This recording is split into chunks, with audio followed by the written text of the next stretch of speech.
आज हम बात करेंगे कि मध्य प्रदेश में पैसा एक्ट जो है वो लागू हो गया है।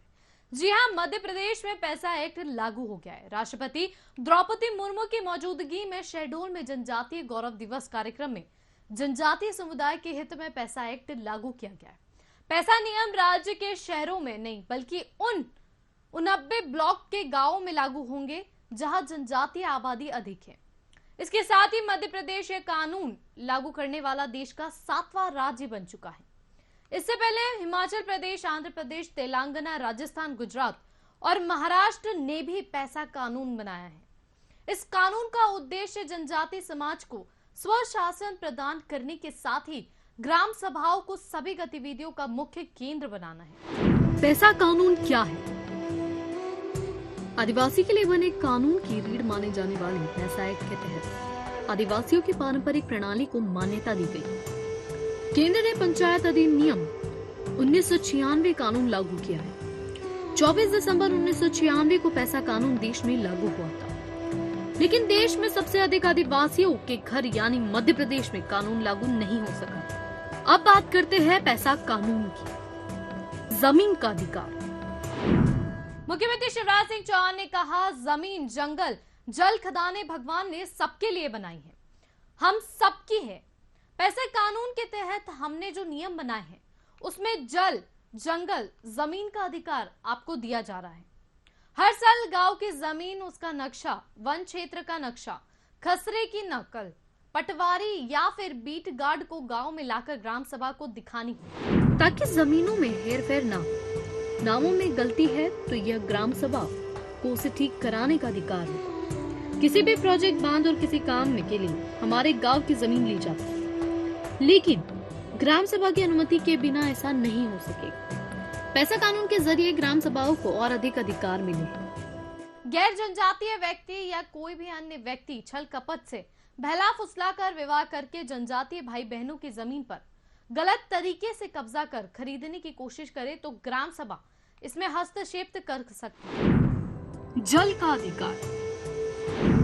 वही मुख्यमंत्री शिवराज सिंह चौहान ने कहा कि गांव में तालाबों का प्रबंध अब ग्राम सभा करेगी। आप चाहे सिंगाड़े लगाए, आप चाहे मछली पाले, और उससे जो आय होगी वो भी गांव के भाई बहनों को प्राप्त होगी। इसका मतलब यह है कि ग्राम सभा का तालाब में मछली पालन और सिंघाड़े उत्पादन आदि गतिविधियां कर सकती है। इससे होने वाली आमदनी ग्राम सभा को मिलेगी। तालाब में किसी भी प्रकार की गंदगी, कचरा, सीवेज आदि जमा न हो, प्रदूषित न हो। इसी के लिए ग्राम सभा किसी भी प्रकार के प्रदूषण को रोकने के लिए कार्रवाई कर सकेगी।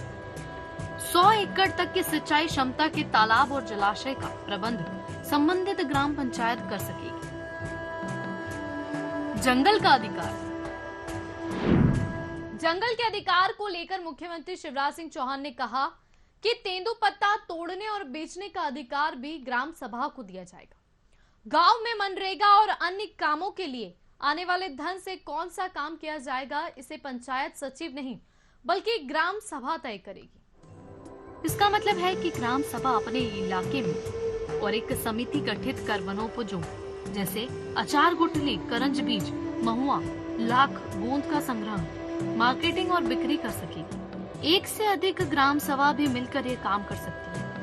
अभी तक या तो सरकार या फिर व्यापारी लघु वनोपजों का मूल्य तय किया करते थे, लेकिन अब रेट कंट्रोल की डिमांड ग्राम सभा के माध्यम से हमारे जनजातीय भाई बहनों के हाथों में होगी। श्रमिकों के अधिकारों के संरक्षण का अधिकार। मुख्यमंत्री शिवराज सिंह चौहान ने कहा कि गांव में कुछ एजेंट आते हैं, काम के लिए ले जाने की बात करते हैं, बाद में हमारे बेटे बेटियां दिक्कत में फंस जाते हैं।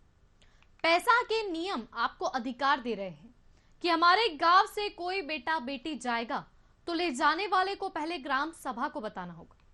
ले जाने वाला कौन है, कहां ले जा रहा है, बताना जरूर होगा, ताकि जरूरत के वक्त उनकी मदद हो सके। और बिना बताए ले जाने वाले पर कानूनी कार्रवाई भी की जाएगी। ग्राम सभा के पास काम के लिए बाहर जाने वाले सभी लोगों की सूची रहेगी। काम के लिए अपने गांव से ग्राम सभा को बिना बताए जाने को नियमों का उल्लंघन माना जाएगा। परंपराओं को बचाने का अधिकार। वही मुख्यमंत्री शिवराज सिंह चौहान ने कहा कि शराब की नई दुकानें बिना ग्राम सभा की अनुमति के नहीं खुलेंगी। शराब और भांग की दुकान हटाने का अधिकार भी ग्राम सभा को होगा। यदि 45 दिन में ग्राम सभा कोई निर्णय नहीं करती है तो मान लिया जाएगा कि नई दुकान खोलने के लिए ग्राम सभा सहमत नहीं है, फिर दुकानें नहीं खोली जाएंगी। साथ ही कहा कि हर गांव में एक शांति और विवाद निवारण समिति होगी। यह समिति गांव के छोटे मोटे विवादों का निराकरण कराएगी।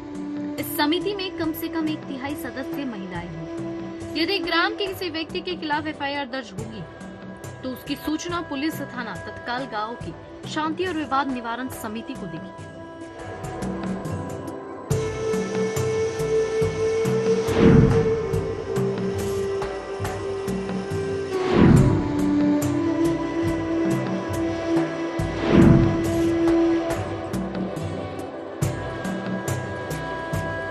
इसी तरह की खबरों के लिए जुड़े रहिए VIP न्यूज के साथ। नमस्कार।